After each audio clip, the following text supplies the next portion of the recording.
Our next guest has a name for it. She calls it the November slump, and she's here with her plan to help students and parents reset and tackle the final few weeks of the semester. Joining us now is Ana Homayoun. She's an academic advisor and the author of Erasing the Finish Line, the new blueprint for success beyond grades and college admissions. It's great to see you again. Thanks for having me. So you say the first step to helping tweens and teens is to kind of look at you call it the energy audit, right? Like where is it, what you're spending your energy on? Is that what we're talking about? Well, over the course of a week, we want to see where they're spending their time on work, movement, and rest, and then identify any imbalances. A lot of my students that just ended their fall sports season, they're not getting a lot of movement.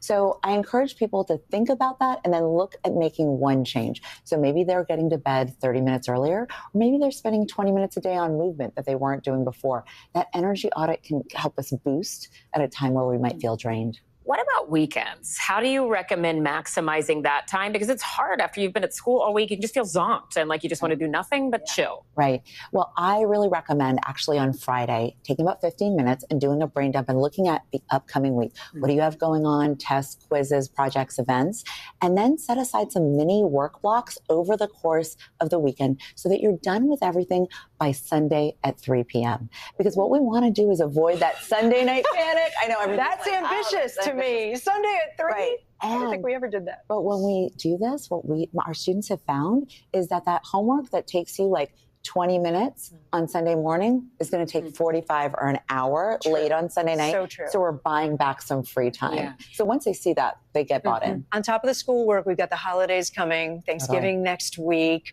What do you find stresses out the tweens and the teens the most about this time of year? Well, teens say, those well-meaning but repetitive questions about their romantic relationships, about college applications, about school in general, just really feel overwhelming. And then also they feel this sense of comparison with siblings, cousins, peers. We really want to avoid that. If you can't avoid it, how do you try to navigate helping them manage the stress that could come from a rogue family member asking the question that you agreed you weren't going to talk about, but grandmother had other ideas? Absolutely. Happens all the time. So what you want to think about is before you get there, help them navigate how to start and maintain a conversation. And then encourage them to come up with their own questions. Like, what are things they want to ask about?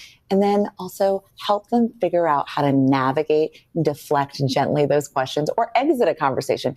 Being a helper at those family gatherings can help you move around and not get stuck in one conversation. Yeah, well, and just the flip side for a second, what should we adults not be saying? Are there some concrete examples you can give us? Yeah, I always want to say, avoid those questions that can cause feelings of insecurity or uncertainty. So academically, let's think about it, right? Where are you going to college? How are your grades? How many honors and AP classes are you taking? Questions about appearance or physical development, let's avoid those. But instead, what we can do is we can really focus on those open-ended questions without judgment. How are you doing? What's exciting you? What's something fascinating you learned about? So good. Let's get them excited about things moving beyond grades, test scores, and college admission. What is your biggest tip for parents or other people close to students if you notice they're feeling overwhelmed, stressed, or burnt out? What's the best thing they can do? Really get back to basics. Look at nutrition, sleep, and stress management. So when we think about nutrition, are they eating breakfast? Does it have protein in it?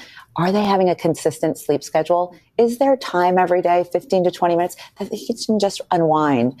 Playing with a pet, drawing, reading, all of these things are good ways. And sometimes we forget it. We have so many things going on. Ana Homayoun, it's so good to have you again. Thanks so much. Thanks so much.